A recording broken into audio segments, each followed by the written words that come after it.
আমরা স্মার্টফোন কিনতে গিয়ে অনেকেই একটা ভুল করে ফেলি, যে ভুলটা কনফিউশনের ভুল, যে আমরা কোন র্যাম কিনবো, 4 GB, 6 GB, 8 GB, 12 GB, 16 GB কোনটা। তো তাহলে আজকে আমি এই ব্যাপারটা 1 মিনিটের মধ্যে আপনাকে ক্লিয়ার করে দেবো। আপনি হয়তো ভাবছেন যে র্যাম কি বা রম কি। র্যাম মানে হচ্ছে কাজ করার টেবিল। তুমি যত বেশি অ্যাপ রাখবে তত বড় টেবিলের দরকার পড়বে। র্যাম কম হলে একটু বেশি অ্যাপ খুললেই ফোন হ্যাং করে, ল্যাগ করে। একটা জিনিস মনে রাখবে, সহজ ভাষায় রম মানে হচ্ছে স্টোর রুম। এক কথায় স্টোর রুম, যেটা তোমার ফোনের ফটো, ভিডিও, গ্যালারি সমস্ত জিনিসকে এক জায়গায় স্টোর করে রাখবে। এক কথায় সেটা হচ্ছে স্টোর রুম।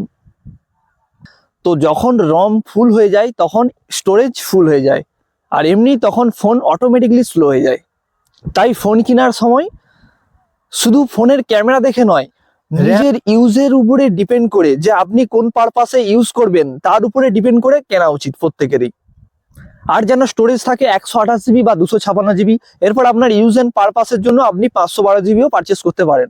আপনি কোন মডেল ইউজ করেন অবশ্যই কমেন্ট করে জানান যে আপনার মডেল কি, তাহলে আমি আপনার কমেন্টে রিপ্লাই দেবো। আর তোমরা যদি আমার ভিডিও ফেসবুকে দেখো তাহলে অবশ্যই ফেসবুক পেজটা ফলো করবে আর ভিডিওতে লাইক করবে। আর যদি আমার ইউটিউব চ্যানেলে দেখো ভিডিওটা, তাহলে যদি তুমি নতুন এসে থাকো আমার চ্যানেলে, তাহলে চ্যানেলটাকে সাবস্ক্রাইব করে বেল আইকনটা অল করে দেবে। আর নেক্সট ভিডিওতে আমি জানাবো যে প্রসেসর কি, যে একটা ফোনের প্রসেসর কতটা জরুরি, কতটা ইম্পর্টেন্ট। তাহলে অবশ্যই চ্যানেলে দেখতে থাকুন, একদম মিস করবেন না।